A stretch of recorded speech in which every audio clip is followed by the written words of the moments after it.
Every single Jedi is now an enemy of the Republic. We must move quickly. The Jedi are relentless. If they are not all destroyed, it will be civil war without end. In this week's Stellaris Dev Diary, number 245, we officially have a situation. This week, we finally get to know what situations are and what we can be expecting from them, what they're going to be doing. We're also getting a sneak peek into rebellions. They are almost certainly coming to Stellaris in a way or an implementation that we're all, I think, going to appreciate quite a lot more. So stick around for that and nearer to the end. And before we get going, I think it's really important to read off pretty much the first and last lines of this dev diary, because what Caligula has said here is that Eladrin is busy with something very exciting this week that we're going to be finding out about next week. I suspect we might be finding out a little bit more about what the paid DLC is going to be, the upcoming DLC. That is going to be a really quite a big one. But without any further ado, let's dive in and find out what on earth is going on with situations. We have heard about situations for quite a long time, and we have had basically no information to go on other than it is a similar idea to disasters in Europa Universalis 4. But now we do have a lot more information. So the idea for implementing this system comes from the realization that Stellaris provides excellent systems to tell stories. And for a lot of players, Stellaris is very much kind of a role-playing game where you are able to tell these fantastic ongoing stories. And that is something that I and many players really do quite like about the game. But what are the mechanisms they have so far? Well, there are anomalies, for instance, and archaeology sites. But the game lacks a good structure through which to tell stories about things that are currently happening right now in your empire. While we have a number of such stories, they are often either not as complex as the developers would like them to be, or disproportionately complicated for the developers to implement, either time-consuming or bug-prone. In either case, the player experience is often not as the developers would like it, since such stories and event chains are likely to be hard to follow, and it may not always be clear that events are connected to each other or why certain things have happened. This is what they want to improve upon, and therefore they decided to implement a system with the aims of, number one, giving players an interactive and informative interface by which to experience current affair event chains, and number two, provide a structure that is relatively easy to add new content to. And if you're enjoying this video, please overthrow that like button. In the beginning, they took a lot of inspiration from disasters in EU4, but they did very quickly diverge from that. Why? Well, they realized not all of the stories they wanted to tell were disasters, were massively negative things, and they wanted a more UX intensive solution. So a solution which is better from a UI perspective, from our interactions. The result can be shown off in this mock-up. So we've got a mock-up here. Now, I love some of the funny graphics they've got showing in this mock-up, and I love the language being used. On the left-hand side, we can see here outstanding situations. There's a negative urgent situation, a positive opportunity, an ambiguous situation, another bad thing is happening, and finally, something good is happening. There's a whole bunch of current effects on the right hand side. In the middle of this screen we see a bar. We can see approaches, which I assume you as the player can choose between. That is how you may be interacting with these situations. How is this all going to work though? Let's unpack that. So the flow could be something like this. Number one, the situation starts. This could happen through, for example, an event. The situation can either be empire-wide or it could be focused on something else, for instance, a single planet, or they have talked about later on, they talk about it being a single system. That's quite exciting too, I think. Then each month the situation would progress and it will tick either upwards or downwards depending on your response to the situation. So we get a monthly progress bar. So far this is very, very similar to EU4 disasters. As the situation progresses, you may reach the next stage, and I've got some air quotes going here. Often an event will be fired as soon as you get to this next stage, as soon as this happens, to develop the story. Effects can also be applied to the Empire or planet or whatever the focus is based on the current stage. For example, an instability-based situation may reduce stability by some number for each stage. For instance, it could go down by 10 as you progress through each stage.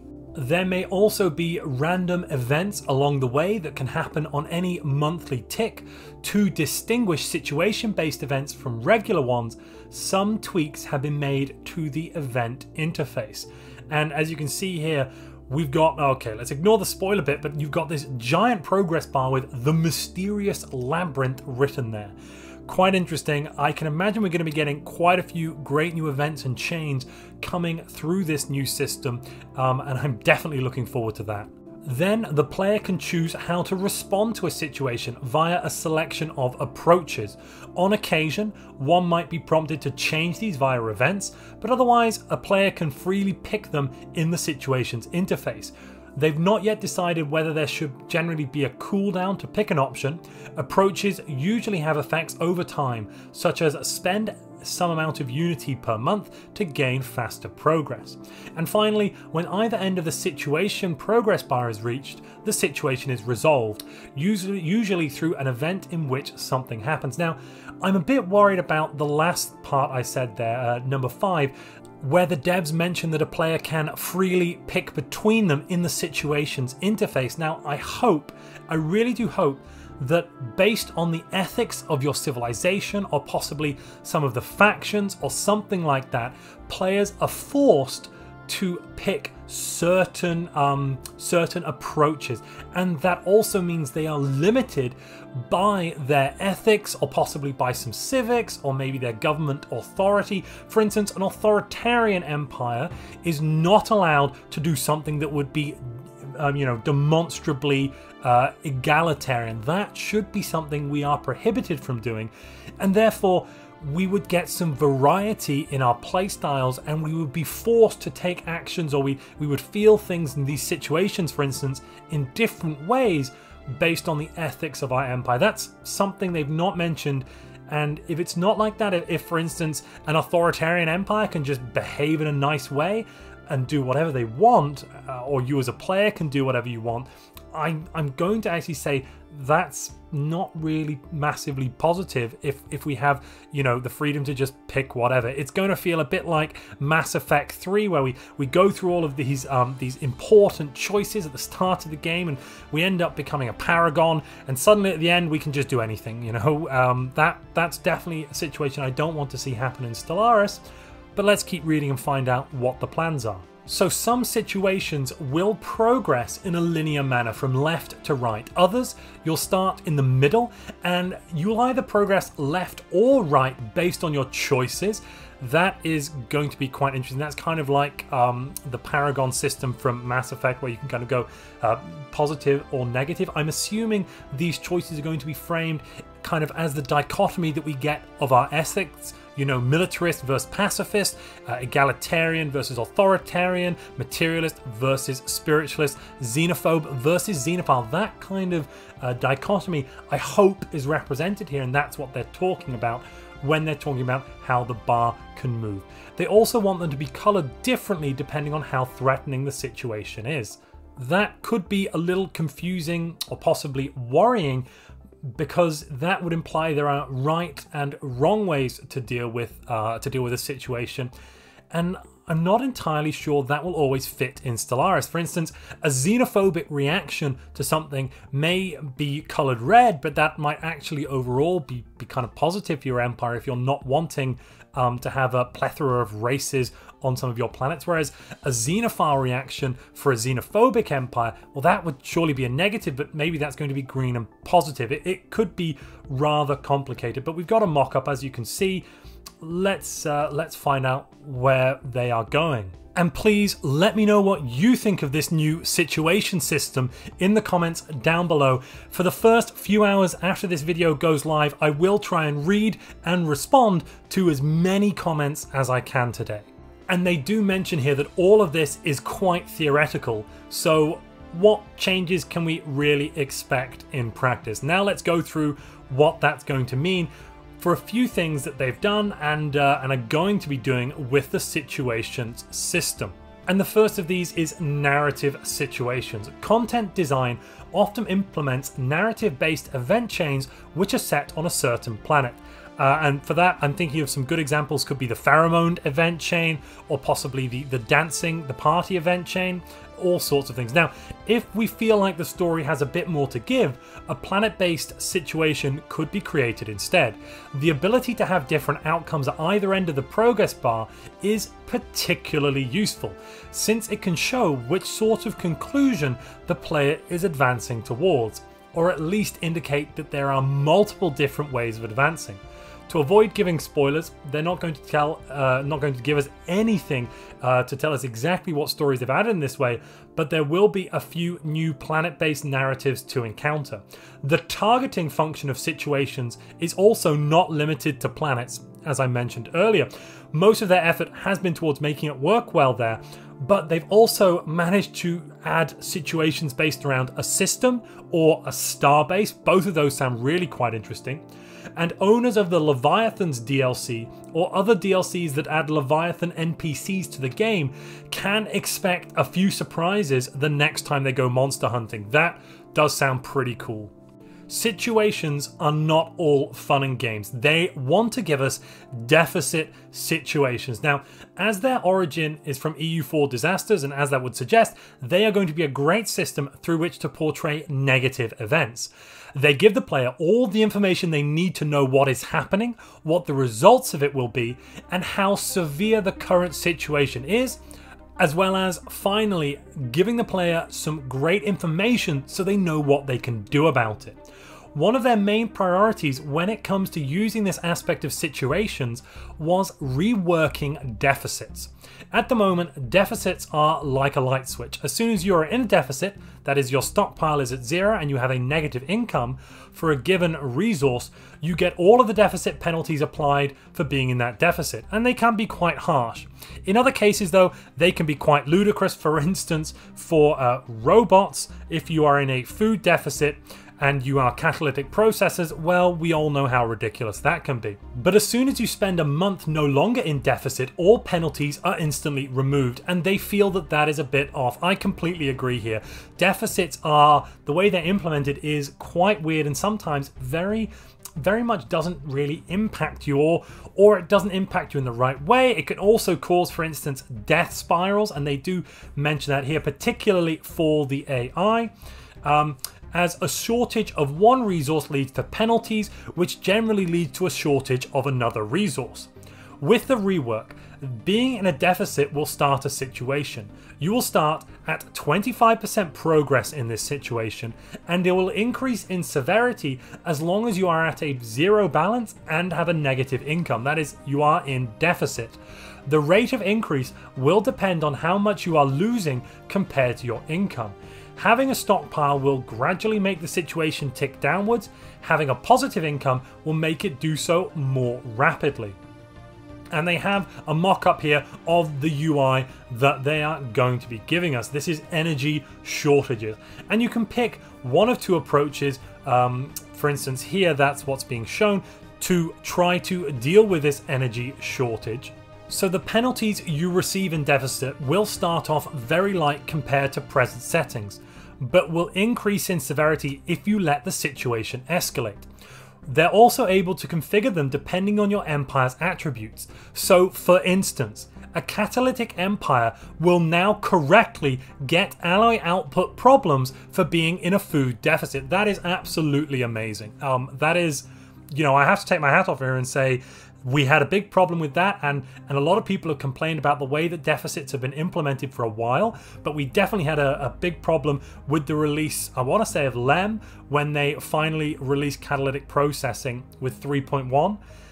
And now, only 6 months later, we're getting something done about it. They are aiming to give each deficit situation a choice of approaches so that you can try to mitigate it from within the interface. For instance, a consumer goods shortage might be mitigated by electing to defund scientists, with the result that researchers cost less upkeep but also produce less research. If, however, the deficit continues to grow, at 75%, an event will fire which will warn you that your empire is truly in dire financial circumstances and will need to make some cutbacks very, very soon. It will suggest a few, and you can pay a price, for instance, devastating a planet or removing a special resource deposit. Neither of those actually sound particularly terrible to me, but fair enough, in return for some immediate resources that could help you alleviate the deficit. And we've got an image of what that's going to look like. The mock-up here, and they've stressed that numbers are not final. The mock-up: reallocate resources from some planet, gain 3000 energy but get plus 50 devastation, and I assume the other option is basically do nothing. Now, whilst getting devastation like that, I don't really think that's such a big deal given how quickly devastation is healed and replenishes. We'll have to see what the final numbers are, but I'm just going to start by saying I'm worried that you can basically go to a deficit and then use that deficit to leverage your way out of it, possibly by not really doing or having to pay much, but we will have to see. Finally, if the deficit becomes so severe that the progress bar is filled up, if the people in your empire, if the circumstances are so dire, the empire is then declared bankrupt. This is an unambiguously bad thing to happen to you. I think much worse than being declared bankrupt in EU4. Current effects, numbers to be finalized, but current effects are downgrading all non-capital buildings to their lowest level, disbanding half of your fleets and all of the armies, giving 25% higher costs, 25% less ship damage, and 50% less unity and influence for 10 years. It's also designed to avoid death spirals. In return for liquidating these assets, you are given enough of the resource you defaulted on to survive for a while. Additionally, all other deficit situations you are currently experiencing are terminated immediately without penalty, and you are granted some resources to avoid them returning too soon. They want to highlight that changes are likely to come as they continue to play with this new system and iron out the kinks, but they are hopeful this new version of deficits will resolve many of the issues with the current deficit system and make deficits, if not exactly fun to experience, at least a lot more interesting and less frustrating as a game mechanic. I think deficits can be, for newer players, absolutely boggling because you can end up, as they've said before and as I've said, in these shortage spirals where you're kind of stuck in multiple deficits for multiple resources, and then you simply can't continue playing the game. And if you're enjoying this video and other videos on this channel, you can help to support this channel by either becoming a channel member, supporting this channel through Patreon, or purchasing something on the Humble Bundle store. Links to all of these are down in the description below. Another type of situation they have added, or they want to add, is strategic situations. So they have plans to overhaul the systems or features using situations. For these, unlike the situations listed above, we can't guarantee they'll definitely be in the next patch. But they are looking to adapt the likes of slave revolts, planetary separatism revolts, and the synthetic dawn AI uprising to be a part of this new system. With regard to the AI uprising, they want to stress that they are broadly happy with the way the event chain works now, but there are a few improvements to be made, and they feel it would be beneficial to the player to be able to experience it all through a UI. For instance, there are a bunch of events that an experienced player would recognize as warning signs they should do something about an AI uprising. But the inexperienced player would not know what's up, they wouldn't even know that they should be stopping something from happening. With the situation systems, both experienced and inexperienced players alike would know that something is up. However, this also makes it easier to know that you should do something about it, so we are also looking at making it a bit more challenging than just changing species rights to end the situation. After all, the robots are still extremely annoyed at you having deprived them of sentience for all of those years. This actually sounds super positive to me. I hate the fact that you can basically ignore an AI uprising because if you know what to do, it's simply no problem. They're also looking at making purging the robots a viable, if high-risk approach to solving this situation, at least as long as you don't have too many of the robots. Then, with Planetary Revolts and Slave Uprisings, they have a feature that hasn't seen much love for many a patch, even as the game has changed around them, and they hope to improve them in a variety of aspects. At the moment, it would be fair to say that the Unrest events are more of a nuisance than a threat. Revolts feel like they come out of the blue, but they really don't have much in the way of teeth, and you can usually just conquer the planet back. They have some changes to this system. They're in fairly early stages, but let's run through what their goals include. How is it that rebellion is coming to Stellaris? First, they want to make revolts feel less random. They will no longer happen suddenly, and whether unrest turns into a successful revolt will depend more reliably on factors such as how many pops are on the planet and just how upset they are. They want to smooth out issues such as a single habitat in a system revolting, leading to the loss of every single planet in that system. The opinions of other planets in the system should have an impact on the success of the revolt from a system-wide perspective. They want to improve the system where planets can sometimes join other empires after the revolt.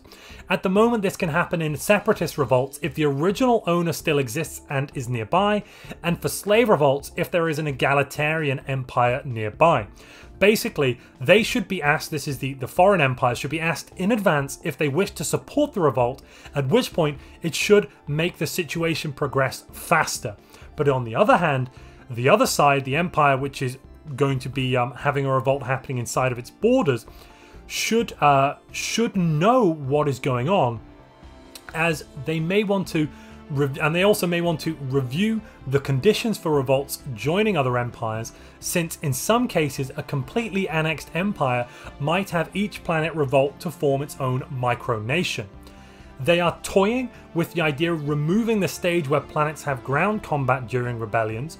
Troops stationed there should instead be factored in during the build-up stages, and ideally a successful rebellion would start a war with the previous owner, but would also be a bit more of a potential threat, and they'll try to see what they can manage to come up with here. So in summary, situations are a bit like disasters, yes, absolutely, but the new situation mechanism is going to allow us to have something a lot of us have wanted for quite a while, and that is some internal politics, some revolts, some crazy things happening in our empire. There should be consequences for being an authoritarian, xenophobic nation that goes around enslaving lots of other races. Those races should want to rebel, The Klingons faced many slave revolts across many of their planets, and they had to put those down and put them down hard. In Stellaris, I hope we can do something of the same. And speaking of workers on indefinite contracts with zero pay, the best way to really utilize your slave populations is to put them on a thrall world. If you'd like to know more about thrall worlds, click the video on screen now.